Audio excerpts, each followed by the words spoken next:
ආයුබෝවන් දිනපතා විකාශය වන ලංකාවේ ප්‍රථම සහ එකම බෞද්ධ ප්‍රවෘත්ති විකාශයෙන් අදත් ඔබ හමුවන මම ප්‍රසාද් සඳුන් ජීවන්ත ප්‍රථමයෙන් අවධානය පුවත් සිරස් තල වෙත.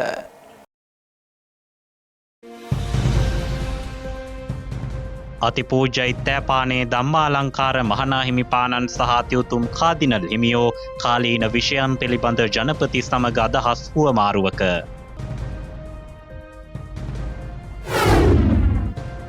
COVID-19 වෛරසයෙන් ආරක්ෂා වීමට ශ්‍රී සම්බෝධි මහා විහාර පරිශ්‍රයේදී නිර්මාණය කළ විස බීජ හරණ ඇඳුම් කට්ටල නැගෙනහිර කොළඹ මූලික රෝහල වෙත පරිත්‍යාග කෙරේ. සියලු ප්‍රතිකාර කටයුතු සාර්ථකව කරගෙන යන්නට මෙම කරන ලද පරිත්‍යාගන අපිට ඉතාමත්ම ප්‍රයෝජනවත් වෙනවා. ඉතින් ඒ නිසා අපි සම්බෝධි විහාරයේ විහාරාධිපතිතුමන් සහ ඒ කටයුතු වලට සම්බන්ධ වෙන සියලුම දායකයන්ට අපගේ ගෞරවනීය ස්තුතිය පුද කරනවා. සිවිල් ආරක්ෂක බලකායෙන් ආරක්ෂිත ඇඳුම් කට්ටල දසදහසක් ශ්‍රී සම්බෝධි මහා විහාරස්ථානය වෙත. සිවිල් ආරක්ෂක බලකායට මෙම සනීප ආරක්ෂක ඇඳුම් 10,000ක් පමණ අපි මේ වෙනකොට නිර්මාණය කරලා තිනවා. අද සංකේතවත් ලෙස එය අපේ මෘත්‍යට්ටුවේ නායක හඳුරන්නටත් ඒ වගේම අපේ බෞද්ධ නාලිකාවේ නායක හඳුරන්නටත් අපි අද පූජා කළා. ඒ වගේම ඒවා ඒ කොළඹ ප්‍රදේශයේ අවශ්‍ය තැන් වලට රෝහල් වලට වගේම අවශ්‍ය තැන් වලට බෙදා හැරීමට කටයුතු කරනවා. දයකලු කළ මහා පහන් ටැබ වූ අතිපූජ්‍ය හික්කඩුවේ ශ්‍රී සුමංගල නාහිමියෝ සහ අනගාരിക ධර්මපාලතුමන්ගේ ගුණ සමරුව අදයි.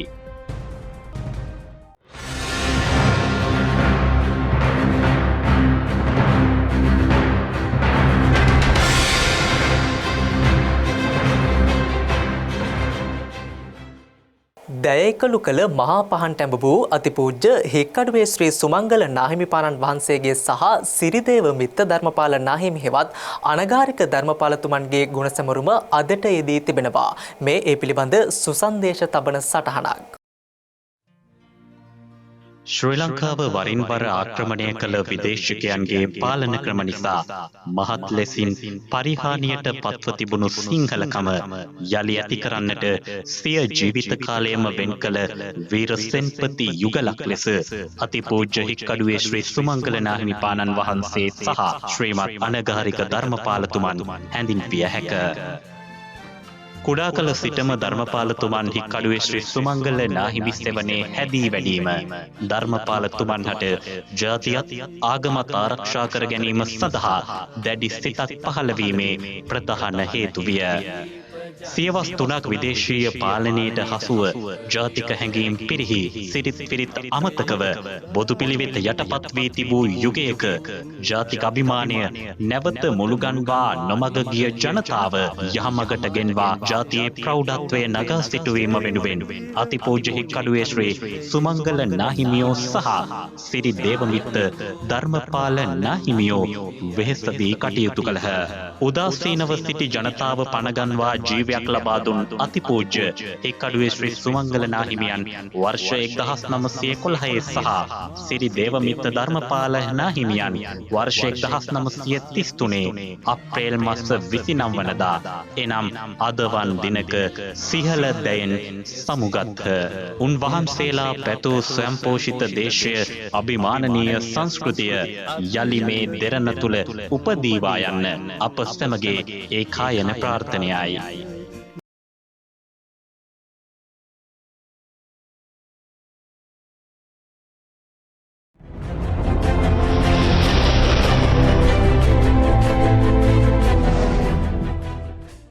ජනාධිපති ගෝඨාභය රාජපක්ෂ මහතා කෝට්ටේ ශ්‍රී කල්යාණි සාමග්‍රී සංඝ සභාවේ මහානායක අතිපූජ්‍ය ඉත්තෑපානේ ධම්මාලංකාර මහනාහිමිපාණන් වහන්සේ සහ අතිබුතුම් මැල්කම් රංජිත් කාදිනල් හිමිපාණන් හමුවේ කාලීන විෂයන් කිහිපයක් පිළිබඳව අදහස් සෝමාරුවක ඊයේ නිරත වුණා.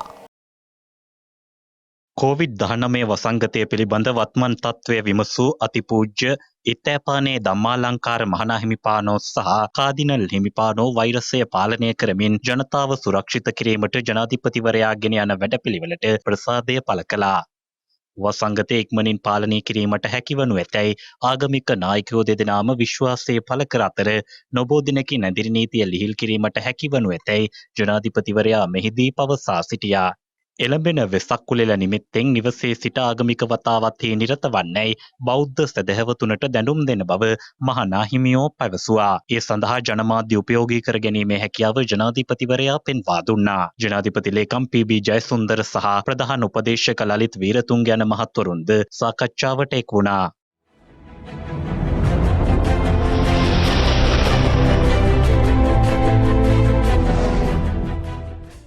COVID-19 පැතිරීම වැළැක්වීමේ ජාතික ක්‍රියාන්විත මධ්‍යස්ථානය තුළ මාධ්‍ය හමුවක් අද කැඳවා තිබුණා. ඒ වැඩ බලන ආරක්ෂක මාණ්ඩලික ප්‍රධානී යුද හමුදාපති ලුතිතල් ජෙනරාල් ශවේන්ද්‍ර සිල්වා මහතා ඇතුළු මහත්වරුන් කිහිප දෙනෙකුගේ සහභාගීත්වයෙන්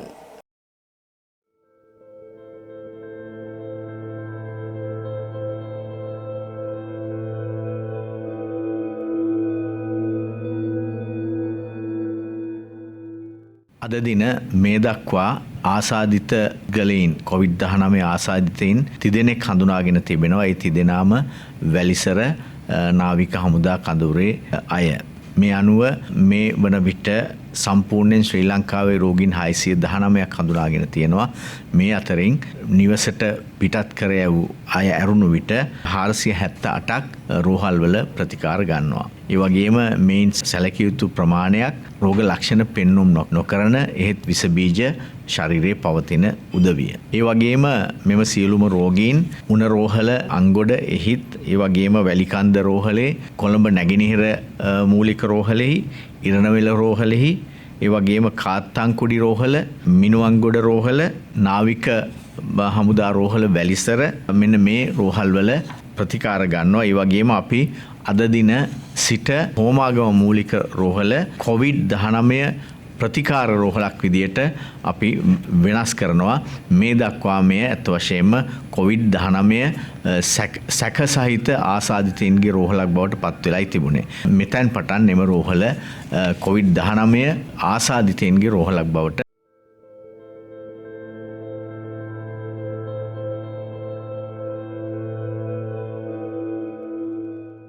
ඉන්දියාවේ නවදිල්ලි නුවර සිට ශ්‍රී ලංකන් ගුවන් යානයක් මගින් ශ්‍රී ලාංකිකයන් 144 දෙනෙකු අද දිනේදී ශ්‍රී ලංකාවට රැගෙනීමට නියමිතයි. ඒ රැගෙන සියලු දෙනාම ශ්‍රී ලංකා යුද හමුදාව විසින් පවත්වාගෙන යනු ලබන පූනානි නිරෝධායන මධ්‍යස්ථාන වෙත නිරෝධායන සඳහා සම්බන්ධ කිරීමට නියමිතව තිබෙනවා. යුද හමුදාව විසින් පවත්වාගෙන යන ලබන කටුකැලියාව නිරෝධායන මධ්‍යස්ථාන වෙතින් පුද්ගලයන් 49 දෙනෙකු ඇතුළු ශ්‍රී ලංකා යුද හමුදාව සහ නාවික හමුදාවේ මේ දක්වා නිරෝධායන වූ සහ PCR පරීක්ෂණ වලින් පසුව අද දිනේ 77 දෙනෙකු තම නිරෝධායන කටයුතු සහ PCR පරීක්ෂණ නිමවීම හේතුවෙන් අද දිනේ මුදා හැරීමට කටයුතු කරනු ලැබුවා. අද දිනය මෙවන විට ත්‍රිවිධ හමුදාව විසින් පවත්වාගෙන යනු ලැබූ නිරෝධායන මධ්‍යස්ථාන තුලින් පුද්ගලයන් 4659 දෙනෙකු තම නිරෝධායන කටයුතු අවසන් වී නිවෙස් බලා පිටස්ව ගොස් තිබෙනවා. එසේම නාරහෙම්පිට ප්‍රදේශයේ COVID-19 වෛරසය ආසාදිත පුද්ගලයන් හමුවීම සමග ඊයේ දිනේ පුද්ගලයන් 69 දෙනෙකු ධම්මින්න නිරෝධායන මධ්‍යස්ථාන වෙත නිරෝධායන ක්‍රියාවලියකට යොමු කිරීමට කටයුතු කරනු ලැබුවා. එසේම නාවික හමුදාවේ අපගේ වීරෝදාර රණවිරුවන් ආසාදිත වූ රණවිරුවන්ගේ ළඟින් ඇසුරු කරපු අයලුන් 184 දෙනෙකු පොම්පෙවඩු නිරෝධායන මධ්‍යස්ථාන වෙත රැගෙන යාමටත් කටයුතු කරනු ලැබුවා. ඒ අනුව ත්‍රිවිධ හමුදාව මගින් පාලනය කරන නිරෝධායන මධ්‍යස්ථාන 32ක් තුළ අද දින වන විට 3609 දෙනෙකු නිරෝධායන වෙමින් පවතිනවා.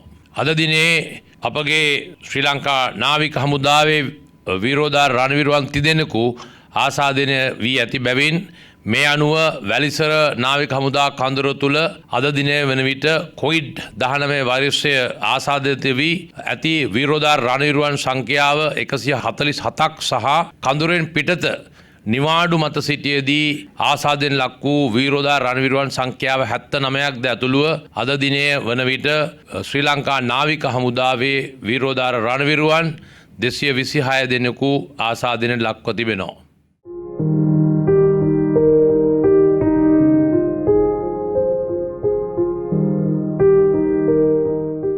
නිරෝධායන ඇදිරි නීතිය තවදුරටත් ක්‍රියාත්මක වෙනවා.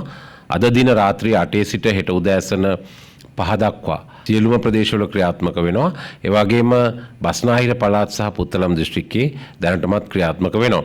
මෙම නිරෝධායන ඇඳිරි නීතිය ආරම්භ කළ දිනේ සිට අද දක්වා කාලය තුල පුද්ගලයන් 41,700ක් පමණ අත්අඩංගුවට ගෙන තිබෙනවා.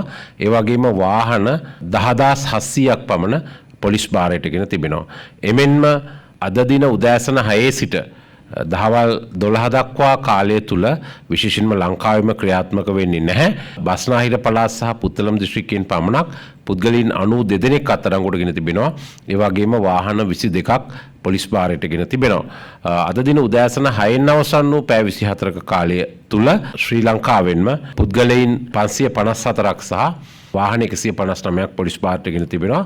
සාමාන්‍ය පරිදි අත්‍යවශ්‍ය සේවාවන් සඳහා ඔවුන්ගේ සේවා හැඳුනුම්පත පාවිච්චි කරන්න පුළුවන්. අනිත් අය ඇඳිරි නීති බලපත්‍ර ලබා ගැනීම අවශ්‍ය වෙනවා. ඊට අමතරව විශේෂයෙන්ම හෙට එනම් අප්‍රේල් 30 දින දක්වා පමණක් වළංගු වන පරිදි යම් යම් ආයතන සඳහා ඇඳිරි නීති බලපත්‍ර ලබා දී තිබෙනවා. එම ආයතනවල සේවාවන් පවත්වාගෙන යාමට නිෂ්පාදන ක්‍රියාවලිය සඳහා. එම ඇඳිරි නීති බලපත්‍ර වල කාලය මැයි මාස 31 වෙනි දින දක්වා දීර්ඝ කරනවා. විශේෂයෙන්ම මේ ඇඳිරි නීති කාලය තුල අත්අඩංගුවටගත් පුද්ගලයන් අතර 25000කට ආසන්න පුද්ගලයන් සංඛ්‍යාවක් අත්අඩංගුවට ගෙන තිබෙනවා. මේ නීති විරෝධී මත්පැන් පෙරීම, විකිණීම, නිෂ්පාදනය සම්බන්ධව. මීට අමතරව පුද්ගලයන් 9200ක් පමණ අත්අඩංගුවට ගෙන තිබෙනවා මත්ද්‍රව්‍ය සම්බන්ධව.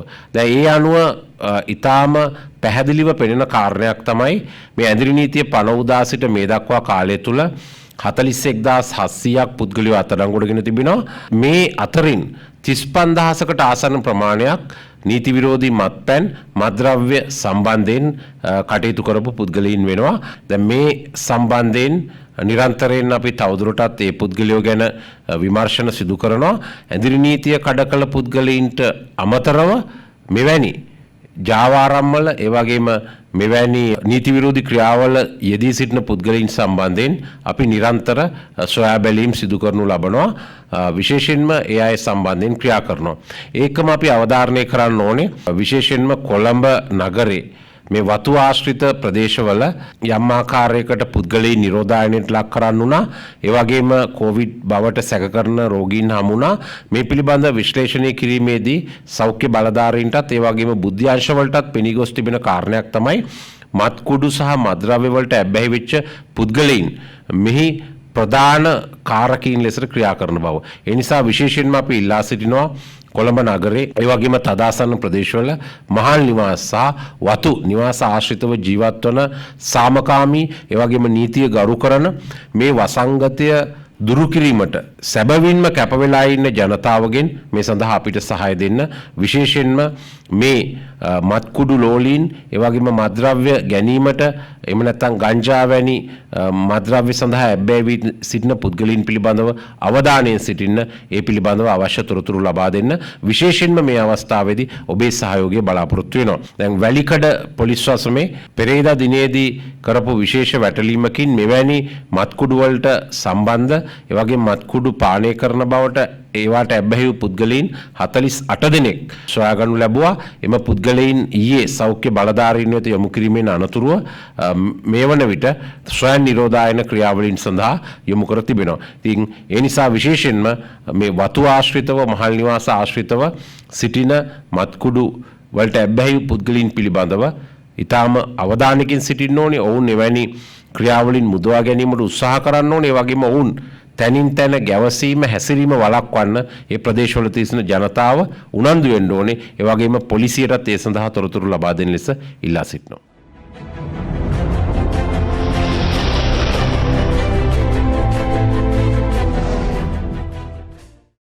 මේ දිනවල සීග්‍රයෙන් පැතිරී යන කොරෝනා හෙවත් COVID-19 වෛරසයෙන් ආරක්ෂා වීමට විස බීජ හරන ඇඳුම් කට්ටල නිර්මාණය කිරීම කොළඹ 7 ශ්‍රී සම්බෝධි විහාරස්ථාන පරිසරයේදී අදත් ක්‍රියාත්මක කළා. අද වර්තමානයේ වෙද්දී අපේ රටේ වෛද්‍යවරුන්, ත්‍රිවිධ හමුදාව, පොලිසිය ඇතුළු වගකිව යුතු නිලධාරීන් රට වෙනුවෙන් සිදු කරන කාර්යභාරය තුළ අපට මතක් වෙන්නේ 30 වසරකට පෙර ආතුව අපේ රටේ කුරිරු ත්‍රස්තවාදයේ නිමාවට පත් කරන්න අපේ රටේ අභීත රණවිරුවන් දැක් වූ අකණ්ඩ ඒ දායකත්වය. ඒ වෙනුවෙන් ඒ රණවිරුවන්ගේ ජීවිත සුරක්ෂිත කරන්නට වෛද්‍යවරුන් දැරූ ප්‍රයත්නය. මේ හැමදෙනාම කටයුතු කළේ එකමලක් මවකගේ දරුවන් නිරන්තරයෙන්ම ආරක්ෂා කරන්න. වර්තමානයේ වෙද්දී බෝම්බයට එහා ගිය නොපෙනෙන වෛරසයකින් ජීවිත දසදහස් ගණනක් ලෝකයේම බිලිගත් මොහොතක අපේ රටේ වෛද්‍යවරුන් සමත්ව තිබෙනවා මේ වන විටත් අපේ රටේ හැමදෙනාගේම ජීවිත අකණ්ඩව සුරක්ෂිත කරන්න. මරණ 7ක් සිදුවෙන මොහොතක රට වෙනුවෙන් මේ වෙද්දී 134කටත් එහා රෝගීන් සුවපත් කරන්නට අපේ රටේ මේ වෛද්‍යවරුන්ට හෙද නිලධාරීන්ගේ පටන් සුළු සේවකයා දක්වා ඒ කාර්ය මණ්ඩලයට හැකියාව ලැබී තිබෙනවා. ඒ වගේම ඒ ජන ජීවිතය අකණ්ඩව යාවත්කාලීන කරන්න අපේ රටේ රණවිරුවන් ඒ වගේම පොලිසිය නිලධාරී මහතුන්ට රාජ්‍ය සේවකීන්ට හැකියාව ලැබී තිබෙනවා. එහෙමනම් ඔබ අප හැමදෙනාම පින්වන්තයි මෙකී රටක අපට ඉපදෙන්න හැකියාව ලැබීම. ඒ වගේම ඒ මාතෘ භූමියේ මේ මොහොතේ වන විට අප වෙනුවෙන් අපේ ජීවිත සුරක්ෂිත කරන අපේ වෛද්‍යවරුන් වෙනුවෙන් හැමදෙනාම එක් වෙලා Tamanට පුළුවන් ආකාරයේ යුතුයකම වගකීම ඉටු කරනවා. ඉතින් අදත් ඔබ මේ දකින්නේ අකණ්ඩව තවත් සතියක් ආරම්භ වුණු මොහොතේ ඒ සතියේ තුන්වෙනි දවස ගෙවා දමන මේ මොහොතේ අපේ සම්බෝධි මහා විහාරස්ථානයේ බෞද්ධ සංගමේ පිරිස මේ මොහොතේ වෛද්‍යවරුන් වෙනුවෙන් ඒ ආරක්ෂිත ඇඳුම් නිර්මාණය කිරීමේ කටයුත්ත. ඉතින් අපි ඔවුන්ට හැමදාමත් දිරියක් ශක්තියක් වෙමින් බෞද්ධ මාධ්‍ය ජාලයේ සුසන්දේශ පුවත් විකාශය වෙනුවෙන් ඒ තොරතුරු ඔබ වෙනුවෙන් මේ ආකාරයෙන් සංවේදනය කරනවා. ලහිරු මදුෂාන් සමගින් මම චමිල් මදුශංක අපගේ ප්‍රධාන පරිශ්‍රයේ සිට.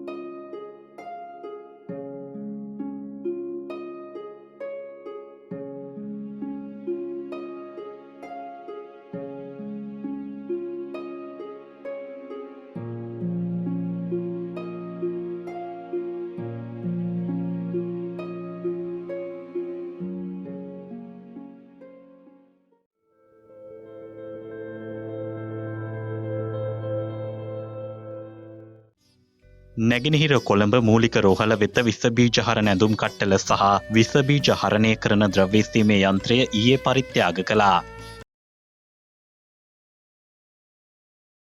බෝධි විහාරයේ ගරු විහාරාධිපති ස්වාමීන් වහන්සේගේ ආරාධනාවකට අනුව අපි මේ විහාරස්ථානයට පැමිණේ. මේ විහාරස්ථානයේ මගින් අප රෝහල වෙත පරිත්‍යාග කරන්නට යෙදුණු සෞඛ්‍ය ආරක්ෂිත උපකරණ කට්ටලයක් බාර ගැනීමට සහ සෞඛ්‍ය විස බීජ හරණ ඊයර ඉසීමට භාවිත කරන යන්ත්‍රයක් පරිත්‍යාගය බාර ගැනීමට තමයි මේ අවස්ථාවට අපි එකතු වුණේ. ඉතින් අපේ රෝහල මේ වෙනකොට COVID-19 ආසාදිත රෝගීන්ට ප්‍රතිකාර කරන රෝහලක් බවට පත් වෙලා මේ වෙනකොට 80කට අධික රෝගීන් ප්‍රමාණයකට ප්‍රතිකාර කරමින් සිටිනවා. ඒ අතර අපේ විරෝධාර නාවික හමුදාවේ සෙබළුන් 48 දෙනෙකුත් ඒ අතර ඉන්නවා. ඉතින් ඔවුන් තමන්ගේ යුතුයකම ඉෂ්ට කරන්න ගිහිල්ලා ඒ ආසාදනයට ලක් වෙලා දැන් ප්‍රතිකාරන. ඉතින් ඒකත් අපේ ජාතික වගකීමක් කොට සැලකනවා මේ අවස්ථාවේ. ඉතින් ඒ වගේ වෙලාවක ඒ සියලු ප්‍රතිකාර කටයුතු සාර්ථකව කරගෙන යන්නට මෙම කරන ලද පරිත්‍යාගන අපිට ඉතාමත්ම ප්‍රයෝජනවත් වෙනවා. ඉතින් ඒ නිසා අපි සම්බෝධි විහාරයේ විහාරාධිපතිතුමන් සහ ඒ කටයුතු වලට සම්බන්ධ වෙන සියලුම දායකයන්ට අපගේ ගෞරවනීය ස්තුතිය පුද කරනවා. මේවා අපිට මේ වසංගත තත්ත්වය පාලනය කර ගැනීමට යන ගමනේදී මේවා මහඟු ශක්තියක් වෙනවා. කොළඹ හත ශ්‍රී සම්බෝධි විහාරස්ථානයේ මේ දිනවල ක්‍රියාත්මක කරන විස බීජ හරණ උපකරණ පරිත්‍යාග කිරීමේ වැඩසටහනට අනුව සිවිල් ආරක්ෂක බලකායේ අධ්‍යක්ෂ ජෙනරාල් රියැඩ්මිරාල් ආනන්ද පීරිස් මහතාගේ ප්‍රධානත්වයෙන් විස බීජ හරණ ඇඳුම් කට්ටල දහසක් අද පරිත්‍යාග කළා. මේ අතර වෛරසයෙන් ආරක්ෂා වීම සඳහා විස බීජ හරණය කරන ද්‍රව්‍ය ඉසීමේ යන්ත්‍රයක් පූජ්‍යපාද මුරුත්තෙට්ටුවේ ආනන්ද නාහිමිපාණන් වෙත කොළඹ හත ශ්‍රී සම්බෝධි මහා විහාරස්ථාන පරිශ්‍රයේදී අද පරිත්‍යාග කළා.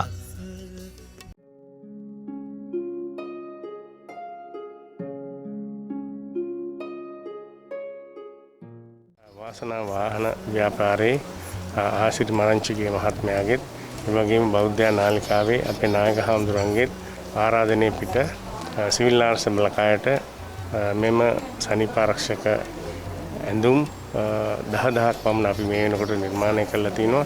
අද සංකේතවත් ලෙස එය අපේ මෘත්‍යට්ටුවේ නායක හාමුදුරන්ටත් ඒ වගේම අපේ බෞද්ධ නාලිකාවේ නායක හාමුදුරන්ටත් අපි අද පූජා කළා. ඒ වගේම ඒවා ඒ කොළඹ ප්‍රදේශයේ අවශ්‍ය තැන් වලට රෝහල් වලට වගේම අවශ්‍ය තැන් වලට බෙදා හැරීමට කටයුතු කරනවා. සිවිල් ආරක්ෂක බලකායට මෙම පුණ්‍ය කර්මයට සහභාගී වීම සඳහා අවස්ථාව ලබා දීම ගැන මම අපේ නායක හාමුදුරන්ටත් බෞද්ධ නාලිකාවටත් ඒ වගේම සම්පත් මරංචිගේ මහත්මයාටත් මම ඉතාමත් ආසිරි මහත්මයාටත් මම ඉතාමත් ස්තුතිවන්ත වෙනවා.